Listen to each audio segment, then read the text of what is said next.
Welcome to Sideline Theory. You are here with Brandon Cheatham. And a guy who just is 32 and dabbed. Yeah, a guy we just picked him off the street. I thought he forgot how to drive here, but I don't know. But we're back. Hey man, the solo pod was great. You did a good job. I appreciate that. I mean, your take on the Warriors being one of the most dangerous teams in the playoffs. Ooh. Didn't really age well, but you know. Did I say playoffs? Play in. For one of the two. One of the most dangerous in the play-in. And so I'm back to help, bring balance to the scales. We're at the Sideline Theory. Semi-professional opinions. From unprofessional distances. Still in the basement with updated hat rack. Yeah, we got some hats. We got some hats hanging in the background. Got my Spurs right there. Yeah. What you got? Point it out. Oh, Canes. Oh yeah, got that. Canes. Can you see the Bulls? Falcons, Bulls, NFL. I see you repping the Atlanta United. Hey. Yeah. The World Cup. Got Kobe over my shoulder. R.I.P. Never forget. Hard to beat.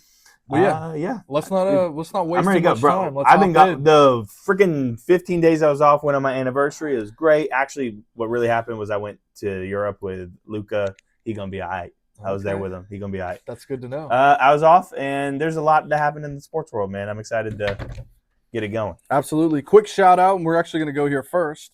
Quick shout out to Scataboo and Dart on the shirt. Ooh. Starting with our first topic tonight, we're going to grade the trade. Dexter Lawrence to the Bengals for the number 10 overall pick in the draft. So we're going to grade this for both sides and give me your thoughts on it. Yeah, sexy Dexy. Dexter Lawrence went. He asked for a trade a few weeks ago and then decided the Giants decided to ship him to Cincinnati for Cincinnati's 10th overall pick, who a lot of people had Caleb Downs mocked there, maybe Ruben if Ruben fell. And they elected to get rid of that pick for Dexter Lawrence. The last non-quarterback to get traded for a guaranteed top 10 pick, Randy Moss, Vikings, from the Vikings to the Raiders. As soon as the trade came out, I did not like it, even a little bit, for the Bengals. Okay. Didn't even like one bit. A lot of people I've heard have said, man, they're going for it. They have offensive production. They've paid the receivers. They paid Joe. Now they need to just bring in people on defense. Here's my thing with the Bengals. I think I'd rather just have Trey Hendrickson than Dexter Lawrence. And because you're paying Dexter, so pay Trey and keep your 10th overall pick. You gave up a young asset that you would have. I just think the Bengals didn't trust themselves to draft somebody. The last player on defense that they've drafted that was a Pro Bowler, Atlanta's Jesse Bates right now. And he was a Pro Bowler with Atlanta. Yeah. That was in 2010. And so I give the grade an F for the Bengals. A lot of people are high on them. They think because they've added some additional pieces in the offseason. Caleb is a Steelers guy. He's a little worried about the Bengals now. I just think that it was a move of why bad franchises stay bad franchises, because I just don't understand. And I'll jump in here. Why you get rid of the 10th overall pick. I'm just gonna jump in on my aspect of this for the Bengals. I gave it an A-. See this, we don't talk about this stuff. Dexter and it's great. Lawrence. To your point, I think there are some things I can agree with. I don't think this is a needle pusher for that team overall in the realm of wins. Okay. I just don't. I do think it's a luxury to have a guy like that up front. However, what I will say is it shows urgency to me that they identify that there's a problem. I think Hendrickson, at that point, he was too far gone from the discussions of not being able to get an extension there. I feel like that had to be more than just his production. So I think what this does is it shows, and that ship has sailed. It shows urgency, and I assume that the leadership of that organization is hoping that Burrow sees it that way as well, that they're willing to go invest in because in our mock, right, we had the Bengals taking defense. Sure. I think everyone can get on the page. They don't need another guy on offense. They have what they need to win. CBS Sports, I saw this statistic. There's 62 draft picks since 2011 for the Bengals on the defensive side of the ball. Not one Pro Bowl. Exactly. Yes. So what this says is the Bengals don't, to your point, they don't trust themselves to pick a guy that's going to be a producer in the NFL. So they go, okay, we'll go grab Dexter Lawrence, who had – this is the part that I'm not really fully on board with. They're paying him a lot of money off a down year. 100%. So I'm not in love with that. I do think it's a little bit interesting that it's a one-year deal. So what that tells me is they didn't see a person at that 10th spot in this draft that's going to be worth the risk. 2 years from now, would you rather have close to 30-year-old sexy Dexy, or at 10, if you really wanted to D-tackle, you could reach and get McDonald from Ohio State. You could trade back into the first round and get McDonald. So I think McDonald is going to be just as good. That's where I would say if you trade back, it's cheaper with still the ceiling. But there is something to be said that Dexter Lawrence has been an all-pro in the league. Sure. So it's easier to sell that to the rest of the guys on this team. Guys like Jamar Chase, guys like T. Higgins who have a podcast. We talk about all the help they need on the roster. It's easier to sell that we're being urgent by going to get a guy who may not have the highest ceiling of that group, but he has been an all-pro in the league. And on top of that, if he sucks, if we're going vibes, I agree. The vibes for the team, it is a trade. But organizationally, I don't. And the fact Socrates said, hey, the greatest thing you can do is know yourself. And so, unfortunately, they know themselves in that they can't draft defense well. And I get it that, like, hey, we stink at that, so we're going to trade for the production. But it's just so hot. You're paying $2 on the dollar to get him. And you're sitting at the 10th spot with a lot of defensive talent in this draft. And so I just think it is. But I think in the top 10, the guys that we think are super ultra talented because the edges are going to be gone, it's luxury pieces. Like you and I both agree, Caleb Downs is a guy that you wish you could draft. 100%. And realistically, they should not draft him. They need so much more in the core of the defense where a guy like that can be off to the edge and forgotten. I agree to the point of why I think it's F, and we can go and switch to the Giants side of it. But they need so much more. Like they gave away a valuable asset to get something back where they still need more. And they got rid of an asset I think the vibes of it, do I think it can have an immediate A effect? Sure. But there's also a possibility. This is one of the most injured teams in the league. Yeah. And so you're trading for Dexter Lawrence, and who's also Jamar is going to pop his Achilles. Knock on wood, obviously. But like something crazy is going to happen because it always happens with the Bengals. And so we'll see. I don't love it on the Bengals side. I can get behind both. I agree with your point that I hadn't thought of. Just trade back and take a guy with less risk at the end of the 100%. First. Or the beginning of the second, like trade out of the first twice. Now, so you gave them an A, which again we don't talk about this. Yep. So go ahead and tell me why your Giants. You gave Bengals A-. The Giants are A++++. They got 100, right? With extra credit, they got 110, right? A+++. Oh yeah, this is more of a vibes pick too. The Giants with this trade have now given themselves the luxury to really take a stab at the 5th overall pick for whoever they deem is necessary. I think, in our mock, we have them taking the Greek god, Sonny Styles. However, it gives you the luxury. It reminds me, and this will ruffle some feathers, the Falcons, by coming back into the end of the first last year, gave themselves the luxury to take a chance on a guy. Now, that did not work out as far as taking a guy that maybe has some issues. Morally. Maybe figure some things out. However, production-wise, in his rookie year, that first-round pick was the most productive pick. Sure.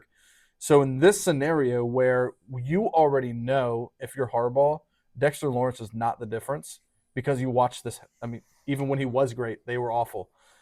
So you don't pay the guy. You don't want to pay someone who doesn't want to be there anyways. And you double up on a first-round pick. Now you have 2 in the top 10. And now you maybe can get creative tomorrow night on draft night to figure out if you want to move the 10 or the 5. Who knows if they're not super sold on someone. So I think because Dexter Lawrence is not the key to winning games next season, this is a knock it out of the park for them because it gives you the luxury to miss on on a top 10 pick. And if you hit on 2 top 10 picks, then you'll look like a genius that you got rid of an aging D tackle who wanted to be paid the most in the league, who wasn't. So what do you want at 5 and 10 for the Giants? If I'm the Giants, because the guy wearing the Scadaboo and Dart shirt, because they also need so much. If you're really sold on a guy at 5, and I'm not even sure that I would be, if I'm them, I'm shopping both of those picks to see where I can fall and multiply my picks and take the OKC approach in the NFL to say, hey, we're going to accumulate so many of these picks. We're going to afford ourselves the chance to miss. Say they end up with Jeremiah Love and Jordan Tyson. They go running back, receiver.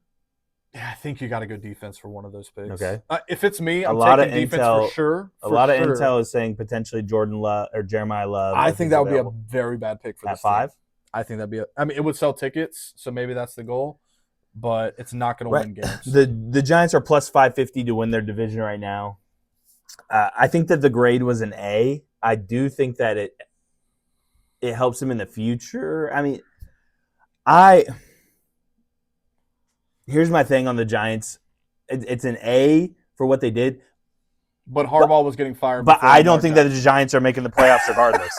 I have to hear every day the Giants are going to be the best, worst of first. The Giants are going to be picking in the 20s next year. The Giants are going to this. Bro, the Giants have had 2 good years in 30 years. They are going to be picking in the 20s because they're going to trade one of these first-round picks for a multiple next year. And so I just, again, everyone loves Harbaugh right now. The Ravens players are coming out saying, hey, the reason that we all got hurt, Harbaugh's fault. You know what the Ravens were saying before Lamar? Harbaugh was getting fired. And so everyone's in love with this Harbaugh to the Giants thing. Read your shirt. So what if they go Maui Noah at 5? Hopefully Maui Noah is gone by then. I think that if I'm the Giants, I agree. It's not sexy, but, man, you got to go O-line. You have to protect your guy Dart on your shirt. What was the issue with him last year? He got hurt. What was the issue with Scadaboo? Now, obviously, his was a freak injury. Yeah. They got hurt. Malik Neighbors got hurt. You know what will help that? Adding protection. Yeah. And so they should draft the best strength and conditioning guy in the country. That's the only and so it's an A, but hopefully they do the right thing and don't. I'm hearing a lot of intel. They're going Jeremiah Love. I think that's a reach. They just had Saquon. You see where that got you. Saquon was great, but not great for you. That's a bad pick. And so I hope they don't do that for themselves. What? But we can look forward to Jackson Dart scrambling around, sliding not as much as he needs to. It'll be exciting, at least for the first 4 or 5 weeks. With the draft tomorrow, just switching gears, last thing on the NFL, what are you excited about or thinking about? What's the one thing people saw our mocks? Not what we think will happen, but what we would do if we were those teams. What are you excited about? What's got your interest? What's one thing that you're looking forward to as we head into the first round of the NFL draft tomorrow in Pittsburgh? So you're looking forward to Aaron Rodgers announcing he's coming back. Selfishly, what I'm really looking forward to is how many of these we got right. Ooh. By not selecting what we think will happen. But the number one intriguing storyline that I am looking at, there's really 2 guys that I'm very interested in where they fit because I think that is going to be super dependent on how productive they are in their careers. Not Carson Beck and that is a guy that we mocked to the Chiefs, which is Kenyon Sadiq. I think if he lands in Kansas City, the outer space is going to be the limit for him. You get to learn under Kelsey for a year, and you get the advantage of Mahomes. But the other guy that I'm probably the tradition of tight ends in Kansas City is fantastic, from 100%. Tony to Travis.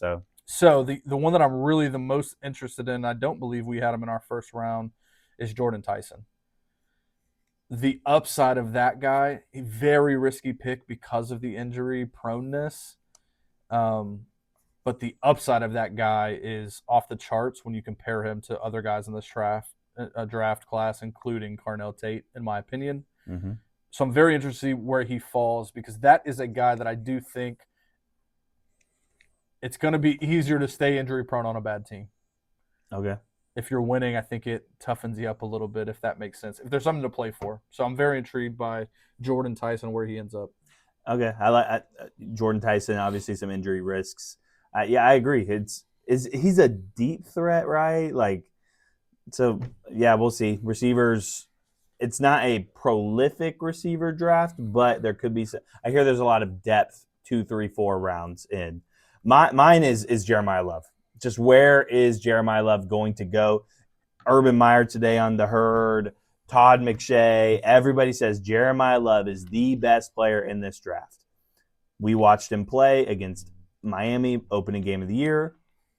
Didn't necessarily do too much, not basing everything off of that, but not a super strong schedule. That's the thing that's tricky with the guys from Notre Dame.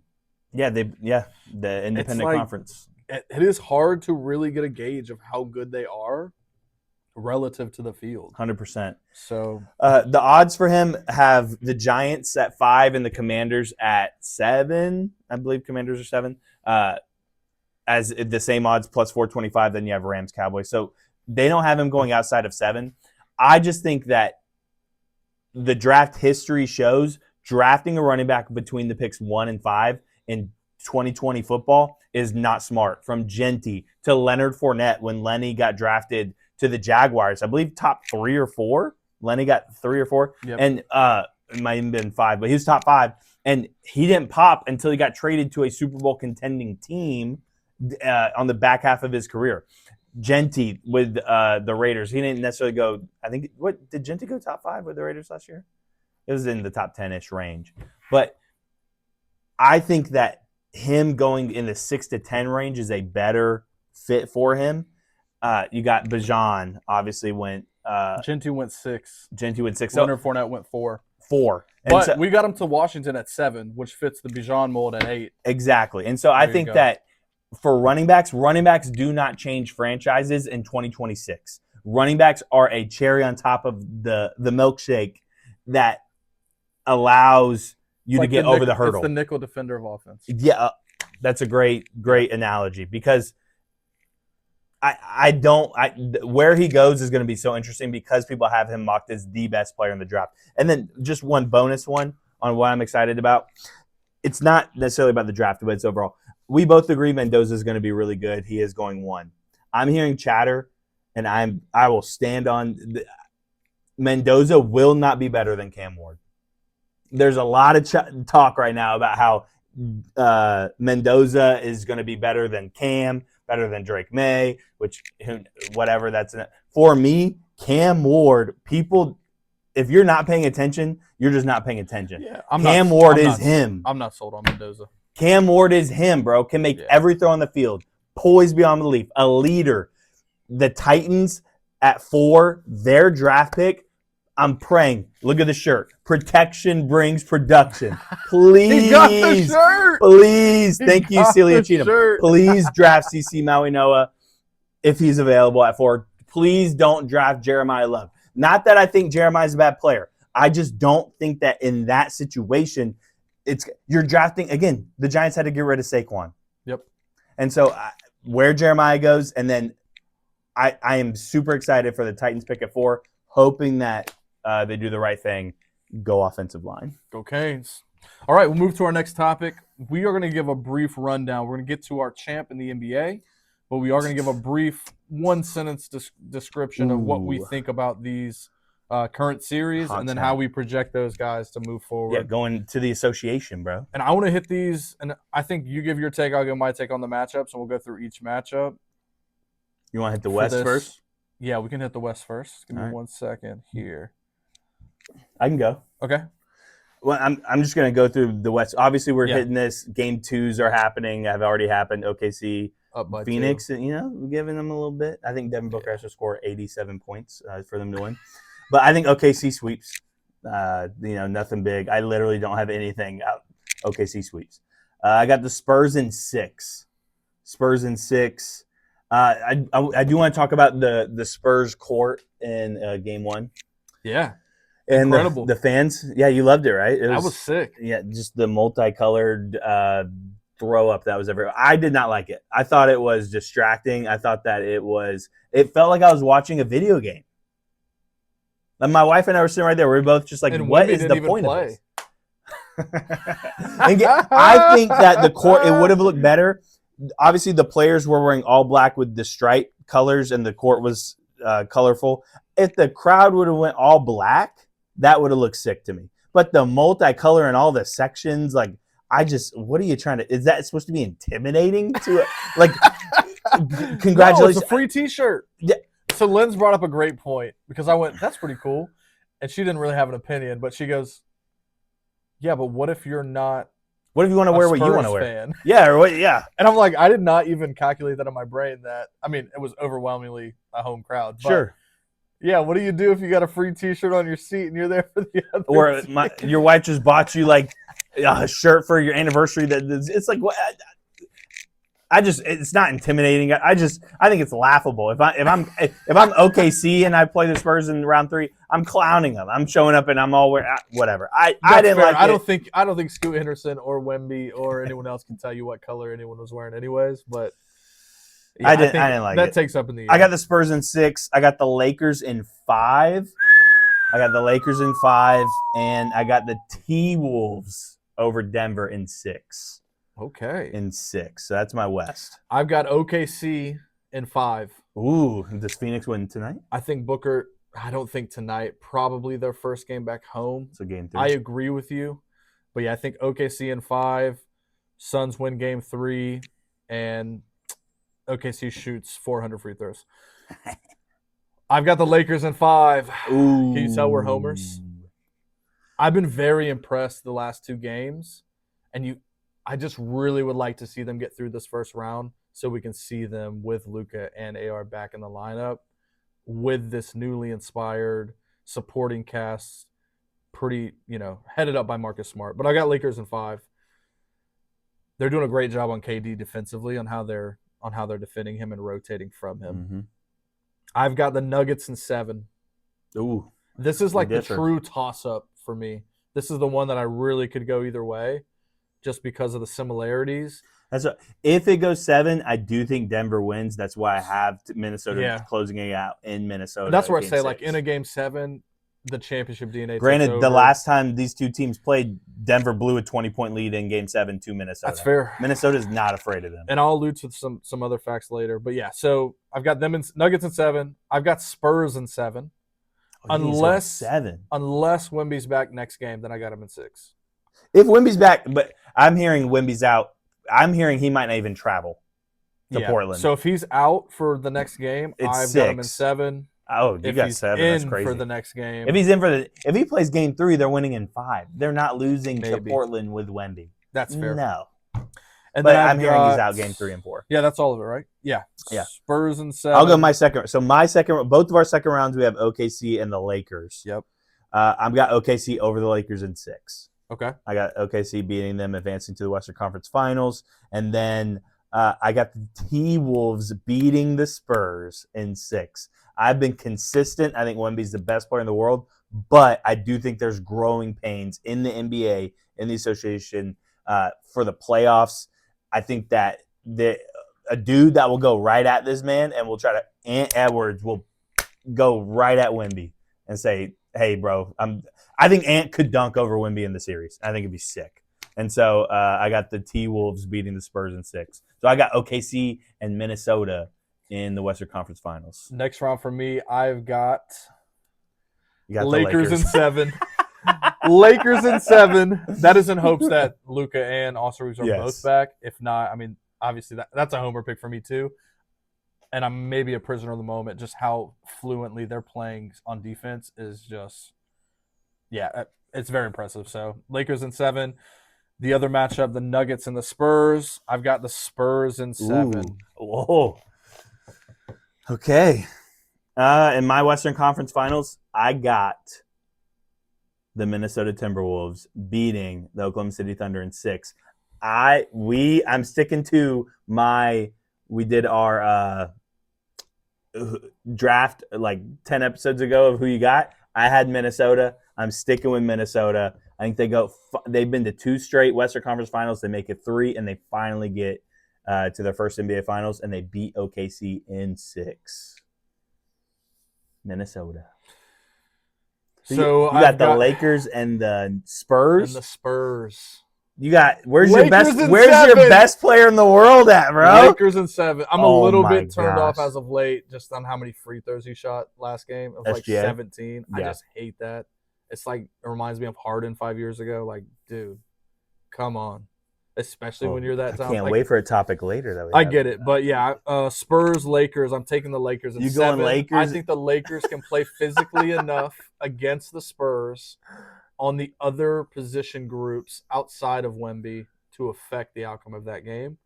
And I can't bet against LeBron. And it feels like destiny. I mean, the way he's playing right now, he's hitting reverse cradle dunks, and What's crazy is I'm pretty sure the Lakers were my team. that's fair. I drafted the Lakers in our Fair enough. pick. I'm going Lakers in 7. But okay, you got the Lakers coming out of the West. Yep. I have Minnesota. In the East, you go first. Who you got in the first rounds? First round, I've got Pistons that'll take it 4-2. I think Cade Cunningham stays more Obviously, and consistent again, we're doing this than a the little Magic later, core. coming out of my anniversary. So Yep. the Pistons just won game 2 pretty Yep. handily. It's 1-1 right now. I've got Cavs in 4. I think it's a sweep. Cavs sweep. Okay. Too much to handle. Harden's not going to have to show up in the fourth quarter with Donovan Mitchell on his team, so it won't really even matter then. I've got Knicks in 6. Over the Hawks. I think Bridges and the crew will play better down the stretch. And I can't trust CJ McCollum to win a playoff. I just can't. Yeah. The villain. I'm not there CJ yet. McCollum. Yep. And then I've got Celtics in 5. Okay. I think Jaylen Brown has to guard Maxey, though, at all times. You got to put your best defender on that guy, or he's just going to eat you alive like he has. So that's my first round. Yeah, I'll go Cavs sweep, Detroit in 5. They just dominated game 2. They're going to be fine. Boston in 6. I got the Sixers winning 1 more. I got the Knicks in 7. I'm wearing the Hawks hat tonight. Atlanta, the Hawks are like the Listen, one. I'm rooting for the Hawks. I root for the Hawks, man. I'm just not convinced. I don't care about the Georgia Bulldogs. Don't care about Tech, even though we're big Georgia. Apparently, from the solo pod, we're big Huge Georgia Tech guys. Tech. Yep. Big Georgia Tech baseball guys. Yep. Coming off a hard series against the Tar Heels, man. Yep. Rough ones, but they got one of them. And then, don't care about the Falcons even a little bit. Brandon can have all that. Yep. And I ride with the Hawks, but I do think the Knicks will get them. I think Brunson is an elite scorer, especially down the stretch, and so I just think the Hawks can get him in 7. And yeah, that's why I got Cavs, Knicks, Boston, Detroit. We got the same 4 in the East. Next round, I've got Cavs in 6 over the Pistons. I think the veteran leadership and the bigs are going to be too much. Which the Cavs are your team this year. Yep. I'll give to you. They're yours. And then I've got Celtics over the Knicks in 6. Ooh. I just trust I trust Tatum, Brown, and White more than I trust Brunson, Cat, and Bridges, and most of that is Cat. He's just gonna he's gonna have a flop of a game or 2 where he's just doing nothing he should be doing against a unit in Boston that he should be averaging 30 and 20. Do you think is it always Cat's fault, or do you think that Brunson doesn't necessarily get him involved? And is there a little bit of, does Cat need to demand it as well as Brunson being willing to give it up? Brunson is Brunson definitely just plays iso ball. Mm-hmm. And so basically these guys the only guy that's really getting looks in transition is Mikal Bridges. But Cat is now, because of the way Brunson plays with the ball in his hand, Cat now has to do the same thing. And Cat is just not – when he does that, the problem is he starts the iso beyond the three-point line. Yeah. He's got to catch it on the block to really affect the game as well as he could be affecting the game. And it just doesn't line up that way because of the way Brunson plays with the ball. And Brunson's going to score 30 points, but he's going to do it by himself off of a screen. Got it. And Cat is stuck having to create offense, and I don't think that is Cat's strength. All right. So I've got Celtics in 6, Cavs in 6. Well, you have both series going 6 in the East. I have both series going 7 in the East, and I have the exact opposite. I have Detroit over the Cavs in 7 because I'm so heartbroken over the Cavs from last year. And I have the Knicks over the Celtics in 7 because I just think I'm glad Tatum came back, but I don't think that he's ready for the war. And Tibbs not being there, I think that the Knicks are going to be healthy enough to get over the hump. And the Knicks are not afraid of the Celtics. And so I got Detroit and the Knicks in the Eastern Conference Finals. We have the exact opposite. So I like it. Who you got? Yeah, so my finals, I got Celtics, Cavs in 6. This is Harden's year. I like that you're sticking with your team. You drafted the Cavs. Yep. This man just said it's Harden's year. Not even it's Donovan Mitchell popping off. No, going it'll crazy. be Harden's year. I'm not saying that he's going to win it for him, but he's going to be on the team that wins it all. Is Harden going to have a 2 for In the 11 at East. any point in the playoffs? Yeah, but it won't matter. Why won't it matter? Because Donovan Mitchell's going to score 40 that game. Donovan Mitchell will not let Harden consistently ruin their chances in the fourth. He is going to take the ball, and he is going to run the offense. And Harden's not had a teammate like that since KD. Behind the fourth wall, Brandon does all the editing and for the TikTok, YouTube, all the stuff. Make sure you post that clip. Yeah. And when the 2 for 11 comes and they lose because Harden didn't do well in the fourth, I want that clip played.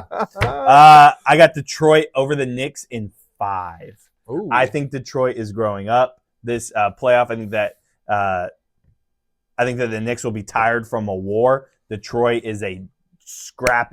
Detroit has murked them in the regular season. Yes, the Knicks came and beat them last year in the playoffs. Different year. Their year grown up. I got Detroit over the Knicks in 5, setting up the Minnesota Timberwolves versus the Detroit Pistons in my NBA Finals. And yours is the all-time worst travel schedule of all time. You're bouncing between Detroit. Hey man, you hating on the Twin Minnesota. Cities? Don't hate on the Twin Cities and Michigan. It's the I think same. they're like right there. It's the same. Same thing between all those Cleveland finals. Well, Indiana, Oklahoma City last year. I mean, what? Fair. And so you got the Lakers and the Cavs. Oh, LeBron again. I just realized what you did there. That would be so funny. LeBron having to slay Cleveland. LeBron, I'll go ahead and just give you my pick. He's never played Cleveland. Yes, he did. He did play him once, I think. LeBron crumbles the chances for Harden. And the Lakers win the NBA championship. And he yells, Los Angeles, this is for you. Win. I'll have to double check myself before I say this and sound crazy. The Cavs are the highest seed, right, in that matchup? No, he'd win game 4. They're both the 4. Okay, well, I imagine he'd win game 7 on Cleveland's court. I'm pretty sure the Cavs are the 4. That's my pick. Lakers over the Cavs. All right. And how much? 7. Sheesh. In 7. Yep. Gosh. LeBron, Finals MVP. LeBron, Finals MVP. Yeah. I got your boy Ant Edwards getting his first NBA chip, just going on a run, and I got the Timberwolves beating Detroit in 6. Go Dogs. So you are on the Lakers, who are my pick. I picked the Lakers. That's fair. And Picking with my heart. And then I got the Timberwolves. And I'm fresh off of a prisoner of the moment. Stayed up till 2 a.m. to watch the end of that game. Mm-hmm. All right, we'll jump to the next segment here, and we'll try to keep this moving along. What series has caught your attention so far? But I wanted to expand this and basically just hit every series that's currently happening and give me a sentence or two on what's caught your eye in that series. And we'll start with Pistons Magic. Well, before I want just a general statement that a lot of these series are 1-1. Yeah. There's been a couple, Wemby obviously with a freak injury. SGA just hit his hand. We'll see what happens with that. I just think when it comes to foul call. when it comes to like the clutch moments and just continuity and consistency, I think load management is playing a huge part in these series that are 1-1 with the better team losing game 2 or even game 1 because the guys aren't used to 40-plus minutes of hard basketball multiple days in a row. And with Detroit, you could say like, dude, they had a month off of a game that matters because they locked up the 1 seed for so long, and that's why they lost game 1. So I think that the guys just aren't used, which is why somebody like LeBron at 41, who's seen everything, can just he doesn't need ramp up. He just shows up, and he's LeBron, and his IQ and his experience is just taking control of a series. So I think that the lack of intensity from 0 to 82 matters, and it's showing. In my opinion, in these first couple playoff games. I don't know if you... Yeah, singular thought for me is off-ball defense is at a premium, and the younger units just don't look like they know where to rotate within the game plan of what they're doing, which is why the Lakers have such an edge. The guys that are playing defense on the perimeter and who are rotating after the double team, they are projecting exactly where they need to be and cutting angles everywhere. Which is why I've got them making. You're talking about the Lakers specifically. Yeah, like specific. But on the counterpoint, you look at the Rockets, they look lost rotating from a double. And every time they doubled LeBron last night, it's a bucket. It's interesting. Game 1 for them. I was sitting with my wife. She enjoys watching the Lakers in the playoffs. She doesn't really enjoy watching anybody else because we went through 3 straight years of LeBron by himself versus the Denver Nuggets. Yep. And when they kept blowing the games every single fourth quarter, and this became a tradition every April, my wife and I would get to watch the Lakers blow fourth quarters to Denver in the playoffs. And it's just like, it was always just like LeBron's by himself. And it was just crazy because 41-year-old LeBron is by himself going against the Rockets team before game 1. It's like Luka's gone. Reeves is gone. It's LeBron all by himself. And guess what? What was crazy? KD was out for game 1. And to me, it switched the narrative from the Lakers being heavy underdogs to I thought all the pressure in the world was on LeBron to win game 1. If he would have lost, he's by far the best player on the court. And if he would have lost game 1, the national media would have crucified him. When it's him by himself. And so it's interesting. I think that his IQ, if we're just talking Lakers Rockets, is showing just next level. Yeah. He's able to control everything. He's even controlling enough to where his son is out there playing with him, and his son can't dribble up the half court. Yeah. My man's getting ripped. And so what helps is having Luke Bird on his team right now. Yep. Luke Kennard Bird is just like unconscious. And like I agree with you, their zone defense is pretty incredible against a team that can't shoot. They try that zone D against OKC in the next round. I think OKC can crush them because Lou Dort can shoot. Holmgren can shoot. SGA is going to be able to get into the middle wherever he wants. So I think that it's working. I'm not as high on it as you for future projecting. I think it's working for this matchup. I think it would work against the Timberwolves. I think it could work against Denver. But specifically against OKC, I think that OKC can destroy that well, defense. the chance against OKC is you get Luka and you get AR back, and you can potentially score with them if those guys are hot. Sure. Right? I mean, we single-handedly saw Luka take a Dallas team to the finals that had no business being there. So that's kind of the betting moniker there for the Lakers. My question for this year, I did like a question for each series is just I think who wins game 3 is going to decide. I think the Lakers win the series regardless, but they want to win it early so they can get rest. And I could totally see, because between game 3 and game 4 is just one day off. Right now they have the extra day. And so I think that I think LeBron is looking at game 3 as a all hands, like you got to win game 3, because I don't think they're winning game 4 with the one day of rest. Yeah. And you're not going to have your guys back. So game 3 to me is very pivotal. Everybody's going to be on the Lakers. This home court advantage is a big deal for role players. The Rockets players are going to shoot better at home. Yeah. So, and they may even put red T-shirts all the way around the stadium. Or color coordinate it. Obviously, it works for the Spurs. So, yeah, that's pretty much what I got for that series. Yep. So that's Lakers Rockets. I'll go next one just because I have OKC versus who. I get honest. Exactly. The question is my question for this series, OKC versus Phoenix, is doesn't free throws make SGA the best player in the world? Yeah, and my question here is, I just put most boring series so far. Yeah, I thought Darius Acuff wasn't drafted yet, because that's what Booker feels like on this team, which is like he's going to have to score 60 for them to even be in the realm of competing for as a game. Jay Will just rips him because Book's having to do everything by himself. There you go. So, yeah, there's nothing to talk about with that series. Sixers Celtics, what you got? Ooh, okay. We'll go East. Yeah, Sixers Celtics. My thing is, I don't think Tatum is healthy enough for their defense to work how it needs to work. I don't think he's healthy enough to play great defense. And so I hear you with Jaylen Brown needs to be on Maxey full time, but that means Jaylen's going to be spent because Maxey is a dog and an elite scorer. And so it's the defense for them is interesting. Boston's going to win the series, but will they be able to guard? And they live and die by the 3. Obviously, they haven't done well in game 2s the last several years, and they always end up fine normally.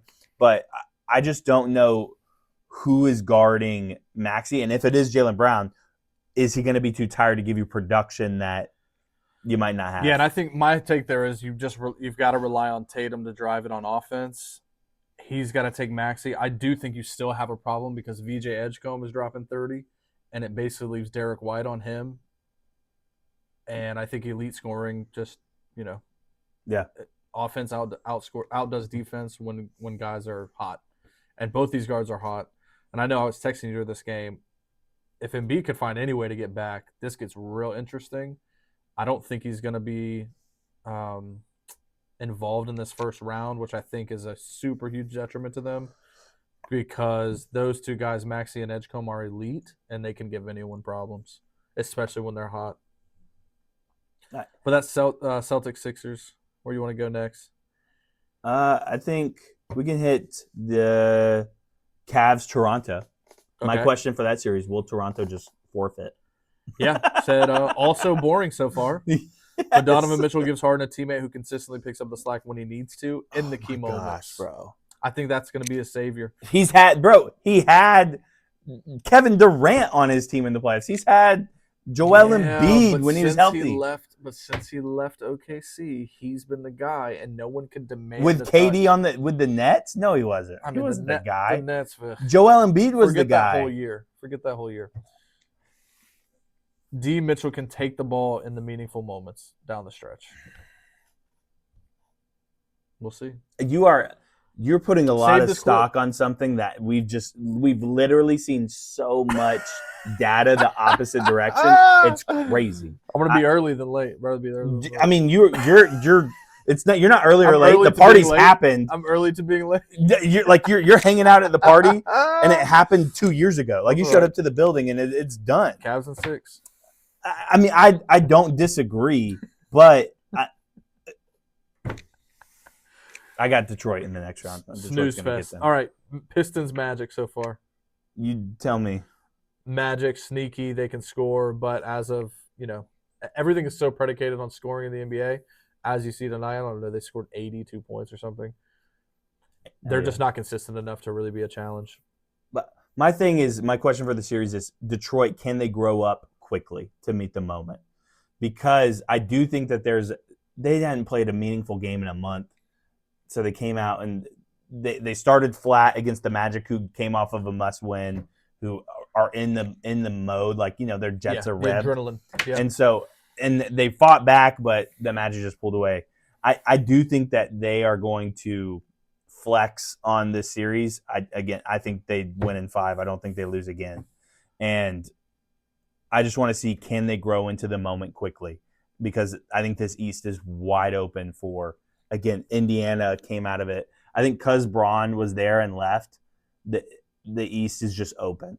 And so obviously with Tatum getting injured as well. So I'm excited to see if Detroit can grow on this game 2 build. All right, Knicks Hawks. Thoughts there, questions there? I think that Brunson is struggling with passing. He is a elite scorer, especially down the stretch, which is why I do have the Knicks still winning in 7. But it's interesting. I don't know if he is a great passer of the basketball. With McCollum being a villain, I think that McCollum's not a villain. The Knicks may have a victim mentality of blaming all their failures on an outside villain. It's like, hey, bro, maybe it's just you guys messing up at the end of games. It doesn't have to be a Reggie Miller villain, a Trae Young villain. Hey, how about you guys guard him or stop him or whatever? So I don't think McCollum's a villain. My question for the series is, can the Hawks get scoring outside of McCollum? Because he's older. I don't think that he'll have the legs to go game to game to game. I do think that they'll start throwing bridges at him. I do think he's going to see a lot more coverage, even though they're hunting. To your point Brunson. earlier, a couple months ago or a month and a half ago, every shot that McCollum's taken is another shot Jalen Johnson's not. Yes. And I do think that Jalen Johnson's development is huge. Now, obviously, in the moment, you just want to win. And I guess my point is you're going to need him to shoot more to win some of these games at the end, because CJ's not – I don't think he's going to be able to do it by himself. I will say the Knicks have seemed super passive this whole – it just – obviously that plays well for the Hawks. They are not that. CJ McCollum is scoring. He's resurgent. Mm-hmm. What I will say is Nikhil Alexander-Walker was Great given some fits and great rip to at the end of the Brunson at game. the end. Yeah. And if he can play like that consistently, I do think this potentially flips the outcome of the series, as I'll be rooting for. But I think it's more on the Knicks just kind of being lax. That's what I got for that one. Did we do Boston Philly? Yeah, we talked mainly about Yeah. the guards. Tatum. Last one we got is Nuggets, T-Wolves. And then we didn't do Spurs Blazers. We Yeah. got 2 more. Yeah. So T-Wolves Nuggets, I think it's a physical series. It's a war. The Wolves are not afraid of it. I mean, the fact that McDaniel came out and said our game plan is they're terrible defenders, so we're just going to attack them is kind of wild. They're just not afraid of Denver. And I do think Denver plays a lot like their best player, and their best player is a relaxed, nonchalant guy. And I just don't know if they have the gear to push back when they get punched. And so the Minnesota is giving it to them, and a win is a win. I don't think that Minnesota is going to be able to blow them out because I don't think they have the scoring, but they're hanging around and in positions to steal these games at the end. I turned it off going into the fourth. Because I thought it was over. I'm like, I was done. And I woke up to the Timberwolves winning, and it's just like, bro, like, but Denver does this. Again, they blew a 20-point lead in Game 7 to them a couple years ago. So my question for the series with them is, does the loser of this series kick themselves months from now because of Wemby's injury, potentially his concussion affecting if Portland can get more games? Or, I mean, you have that series going 7. Yep. And so I think the loser of this series is going to kick themselves of like, man, we had a shot to really make a run because of some injury stuff with Wemby. Yeah, I think that's fair. So my thoughts on this one so far, the Nuggets to me seem very entitled. Yeah. They're becoming really frustrating to watch with the nonstop complaining, which also trickles from Joker. It's very reminiscent of like the early Super Bowl runs for the Chiefs. Yeah. Where it's like they complain. And I'm good with getting on the refs. I'm good with that. The old Miami Hurricane teams. When I coached at Reinhardt, we played for the national title. We were the most penalized team in the country. And we were giving it to the refs every game. Probably more than we should have. But there's some semblance of like a victim mentality. Like, he touched me. You know, like Pat Mahomes jumping out of the last second in the out-of-bounds line on the sideline. That's how I feel watching the Nuggets. And I think, you know, that – I don't know. It's just frustrating to watch. But like I said, this one's a true toss-up for me. I do think the Nuggets went out in the series, but I am frustrated watching them complain about every call and every non-call. Last one hit is the Spurs Blazers. Obviously, the number one thing is just Wemby's health, and I'm rewriting Yahoo saying that they're hopeful Wemby travels to Portland. We'll see. I mean, Portland, apparently their owner's so cheap, they might just play the game, but in San Antonio. Apparently there's something about T-shirts. You're not getting a T-shirt in Portland, so don't worry about that if you're going on a game. Yeah. And so, I mean, the only thing that matters in this series is Wemby's health. And can he remember that he's Victor Wembanyama when he comes back? Or does he have... Yeah, I agree. I think obviously that's the most vital piece to this because of how it shifts the offensive approach for Portland. And a guy like Scoot Henderson, who kind of is neutralized when Wemby's in the game based on what he can do or is willing to try to do. Do you think that there's a world where this helps the young guys around the team? Like, say Wemby doesn't come back till Game 5. I think there's potential because I do not think Portland is going to beat them. Regardless. And it gives guys more reps in hostile environments and playoff games. Unfortunately, Wemby doesn't get that, and I know he's transcendent. However, he's also young and hasn't played a ton of playoff basketball.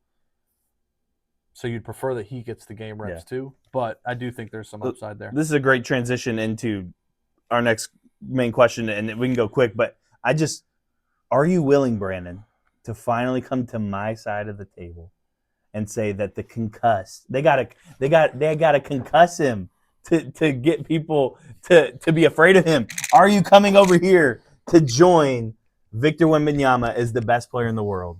Or are SGA's free throws just so impactful that it's just hard to pass it up. I mean, they are automatic. So I'll give you two things. I didn't watch a ton of the Spurs. I haven't watched a I ton do of the like Spurs that the you're last over 2 here. years. Yeah, It's warmer.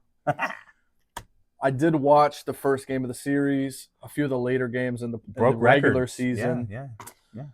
And I did really watch how the game plan shifted super dramatically. I mean, guys turned into regular basketball players again for Portland when Wemby went out. Okay. Wemby's the best in the league. You came over to my side of the table. I am going to do a real victory lap, everybody. Yeah, let's go. Wemby is the best in the league. And the crazy part is I'm really only considering the defensive impact when I say that because of how much the game that was Scoot a victory Henderson lap. doesn't score. He can't score when Wemby's in the game. He's just But one of the first when ever. Wemby's not in the game. Of course. I'm not talking about the Spurs. We're talking about the best player in the world. That's fair. Wemby is the most impactful. I was listening to Bill Simmons. He had Doc Rivers. You can go back to your side if you want to, bro. It's okay. It's gonna be fun for you to edit that. Congrats. In the YouTube. Yeah, bro. Thanks for joining. We'll get T-shirts. Wemby is the best player in the world. Doc Rivers said the best player that he had to coach against this year, Victor Wembanyama. Bill Simmons went to a game, said the best player he saw in the league this year, Victor Wembanyama. People are saying, oh, he's the best, but they're unwilling to crown him because he hasn't won anything in the playoffs. I'm not. Let it be, bro. The man is the best player in the world. He won his first ever unanimous DPOY. He's going to win as many of them as he wants to win. And he also has, ever since it came out that for MVP he's not scoring enough, the man's been giving you buckets and does stuff that nobody else can do. And so thank you for coming to this side of the table. Wemby is the best player in the world, man. Yeah, the only caveat, just because I researched it when we were texting about it, Doc Rivers did play the Nuggets twice, and Joker didn't play either of those games. Hey, it's hard to deny, though, when you see a game plan shift so dramatically where Portland, literally with Wemby in the game, has zero chance to win a game, to they can exploit mismatches. Yeah. You just can't do it with Wemby on the floor. So he's the best player, man. that's that. Next piece here. Getting down to Quick the end. question. What team, we give one for the East, one for the West, who can break the bracket this postseason?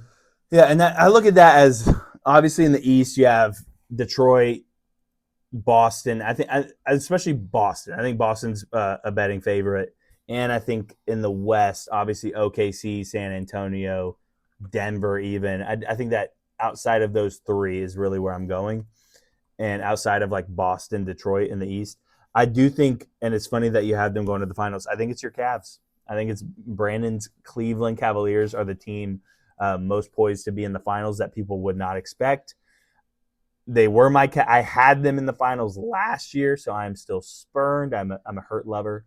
And then they added Brandon's guy Harden, who apparently is going to turn into James Jordan. Hakeem Olajuwon? Yeah. And so I think in the East it is your Cavaliers that could end up in the finals that no one's expecting. Yeah, my take for the East, and I don't think this is – the chances of this are very slim. I'm going the Sixers. And I'm going the Sixers because I think if you can somehow squeeze by with elite guard play and you can somehow – I love watching Tyrese Maxey play. And you can somehow insert a big back into the lineup. And, oh, yeah, by the way, Maxey and Edgecombe, but also Paul George. Yeah, what if Paul George – I mean, he has performance enhancers in him now. If they can get to a second-round series, this team becomes a different team overnight with Embiid on the sheer ability to mismatch anyone that you're going to play in the East from having a big perspective. The only other dominant big that can be dominant is Cat at that point. And it's like, come on, guys. I mean, we've seen Cat and Embiid. It's not. So that is the truly the team in the East that I think could break the bracket and make a run if they can somehow find a way to carry themselves with elite guard play. Do you think that do they what's their chances to win either game 3 or game 4 as it's constructed right now? Or do you think Boston they're going to win, it's going to be game 3 because they're hot and there's really no substitute for that. But again, you've got a guy like Paul George who, like, very accomplished vet who can also get in spurts. I mean, you and I were watching Klay Thompson against the Hawks earlier in the year get hot for 15 minutes in an NBA game, and that's all that really takes in a one-game situation.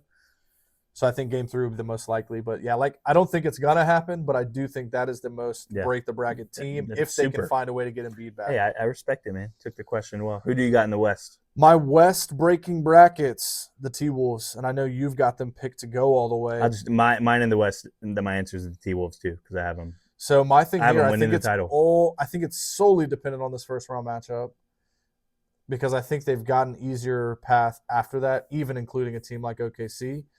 I do think this is solely dependent on being able to single Joker with Rudy Gobert. Even if Joker gives you 35, just leave him there because the Nuggets really get you when they crowd Joker and he's hitting and they've got guys standing. I think that's three. I would give him the if you score 40, fine, but I just don't want Aaron Gordon scoring 25 and Jamal going for 30. I'm okay with, like you said, just leave him on an island. If he gets 40, he gets 40. And Joker will turn it down too. Yes. He will force trying to get guys involved. Yes. And that's where you want him to be. And so I just think the Timberwolves have their number, man. I think not even that they have their number because obviously the Nuggets can win. They're just not afraid of him, even a little bit. They're like, bro, we and Ant wants the smoke. So, bro, that's good. Good basketball talk, bro. Yeah. Last piece of the episode this week, athletic feat of the week. What you got? WrestleMania 42. Oh, okay. WrestleMania 42 was Saturday, Sunday. Wow. I used to watch wrestling literally every week growing up. Raw, Monday, Friday, SmackDown. I'm old enough where SmackDown was on Thursday. Yeah. But WrestleMania 42, Brock Lesnar retired. He lost to put over a guy named Obafemi, who was like a massive human man. Logan Paul lost. Was he there? I'm joking. Yeah, he was there. Wow. Okay. He's like a full-time guy now, bro. Love that. He's a tag team champ. Good for him. And so Brock Lesnar retiring. Dude, people forget Brock is a champion in wrestling, like for real wrestling in college. Yeah. Then he was on the Vikings practice squad in the NFL. And then, just looks terrifying. Oh, yeah. Went to the WWE, was a unbelievable talent. Right now, like, his moves are like he's a basic dude. But unbelievable talent early in his career. Then literally went to the UFC and fought men became the world champ for real fighting. And then went back to WWE. He's one of the most decorated combat sports guys. And so him retiring. And then CM Punk and Roman Reigns put on a good Sunday night finale with Roman being your champion. I mean, he's a Georgia Tech alum, so I know that you're big into Roman Reigns, his championship reign. So that's me. Feat of the week, WrestleMania 42. WrestleMania. Yes, sir. I can't remember, but I thought Brock Lesnar was involved with the Monster Truck team too, but I can't remember. Well traveled. Athletic feat of the week. Georgia Tech. Baseball again, right? Nope. We're going to go straight to Chevy. I mean, you're wearing the Chevy hat. Has it something to do with Luke, young Steph Curry Kennard. Oh, okay. I like it. My boy is balling. Dude's going crazy, bro.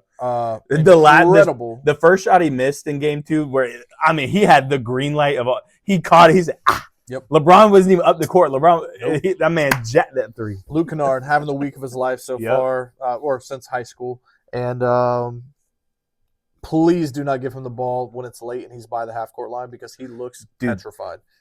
Ahmed Thompson is locking that man down. Run him off screens. Let him throw him up. Do not let him bring the ball up the court. Please let LeBron do that. Athletic feat of the week. I love it, man. That's the episode. Appreciate you guys for tuning in. Yes, sir. This is episode 16. Back like we never left. Well, 17 because you had a solo episode, but don't forget to subscribe, comment, Celia like Cheatham. the video, turn on your Protection notifications so you can get these episodes released weekly. Draft and we tomorrow. We will be putting some more content out tomorrow in reaction to that first round mock to see how many we got right.